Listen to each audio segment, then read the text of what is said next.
सुटला 11 सुटला या मैदानातला. एक जण सुपर फास्ट बाहेर गेला. इकडं 4 जण पळतायत आणि 4 जणांच्यात सुंदर अशी लढत चालू आहे. कोण होतं या ठिकाणी होय. सेमीला पात्र.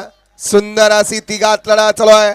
परंतु जोपर्यंत- शेवटच्या क्षणाला कोण बाजी मारतोय आणि पलीकडे बाजी मारली.